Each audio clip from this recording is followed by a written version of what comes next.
Welcome back to the channel, guys. I just wanted to talk a little bit around preferred shares. In particular, Han ETF has released one for PFFI, Infrastructure Capital Preferred Income. And I just wanted to talk about what preferred shares are so people can understand them and why they're a good fit for some portfolios. So the key ingredient is understanding what preferred securities are. So to understand PFFI, you first need to know where it invests. So preferred securities sit in a unique position within a company's capital structure. Okay, it's offering a blend of safety and yield. So typically when you look at a corporate structure, you'll have bonds or debt, which is the first in line to be paid with fixed interest, lower return potential. You then have preferred securities, the hybrid. This is the sweet spot, paid before common stock with higher fixed dividends than bonds. And this is the focus of where the PFFI fund sits. And then you've got common stock or equity, which is the sort of higher risk and reward, last in line to be paid, but with the greatest potential for growth. And so where does this income come from? So preferred dividends are paid from a company's net profits. So these often are referred to as dividend paying companies. Their priority status means that they must be paid before common shareholders receive anything, making them more reliable sources of income. So if we look at an example, we've got a company's revenue, it's then got its expenses, which leads to its net profits. And so what happens here is that preferred dividends are paid first, and then common dividends, if any money's left over, gets paid to them. So it's an order of payment in terms of dividends. So when we had certain crises and certain dividends were cut, if there were preferred dividends in play, those would have been paid out to the preferred dividends payer, and the common dividends may not have got anything if there was nothing left over. So if we kind of look at the fund in particular and some of the aspects to it, it's obviously distributing, it's paying monthly. As I said, the issuer is Han ETF. The portfolio manager is Infrastructure Capital Advisors, and it is UCITS compliant. It's also ISA and SIP eligible, and it's still seeking UK funding reporting status. It's got good listings. It's listed on the London Stock Exchange, the Extra, and the Borsa Italia, giving it a lot of exposure to the European markets. So what is the investment strategy of the fund? It's to target high yield income by focusing on a diverse portfolio of preferred stocks. It's actively managed, so it seeks to outperform the benchmarks by using quantitative and qualitative analysis to identify the underlying securities. In terms of investment processes, it's screening for income securities, principally preferred stocks that the management team believes are undervalued.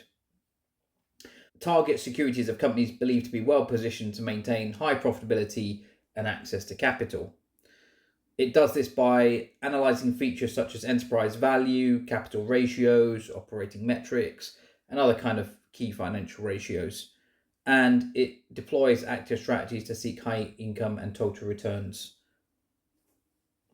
So if we kind of look at the sector allocation now, we can see there's a large alignment of financials, and this isn't uncommon for preferred stocks. A lot of preferred stocks are in the financial sector. They typically are making a lot of money in terms of the banking sector and financial institutions. We can see the next overlay there at 6.9. So we've got communications next. We then have utilities, followed by energy, followed by industrials, followed by other. So we can see that there is quite a skew in a particular direction. When we look at geography, they have mentioned that the portfolio is concentrated in the United States, obviously focusing on the Northern American market. When we look at the top 10 holdings, there might be some names in here that you recognize, like Bank of America Corp, but probably the majority of these names are not names that most people will recognize on this list, like Bank of California Energy Transfer LLP. So again, these are organizations that do have preferred stocks that can be purchased. I think what's interesting is they've actually got a iShares basket in there, it looks like, and it has a 3% weighting. If we look at this from a balanced view in terms of opportunity, risk, and consideration, dividends must be paid before common shareholders, so it's creating a more reliable source of income stream in terms of the pecking order that I talked about in terms of debt, preferred shareholders, and then common shareholders. There's obviously higher yields than traditional fixed income investments like government bonds, and government bonds are around 3-4% right now. However, the key consideration is it's a new fund. There's no track record, there's no future performance, and the yield is unknown at this stage and not guaranteed. The risks. There is interest rate risk. The market value of preferred securities can fall when general interest rates rise. We looked at how it's got quite a heavy weighting in the financial sector, and that kind of makes the fund vulnerable to those industry-specific downturns. We've also seen that geographic risk, but that's a kind of deliberate risk to the fund. So there are pros and cons to consider on both sides of the fence. So as a final takeaway, is PFFI right for you? So the fund is designed for an income-focused investor who understands the risks associated with preferred securities, particularly interest rate sensitivities and sector concentration. It may be suitable for those looking to enhance their portfolio's yield potentially and who are comfortable with the risks of an actively managed brand new fund. As always, conduct your own research and consider consulting a financial advisor to see if this investment aligns to your own personal finance goals.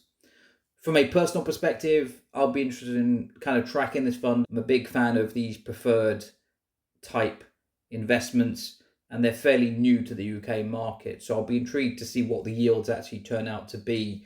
So let me know in the comments, guys, if you're also interested in this. Like, I don't expect it to be in the ultra high yield category for sure, but I expect it to be a fairly decent yield that is fairly stable over a period of time is what I'm hoping for. And the growth aspect, I'm hoping if they do the right strategy, there'll also be some growth opportunities there as well. Okay, thanks again to the 100% Club for getting to the end of the video.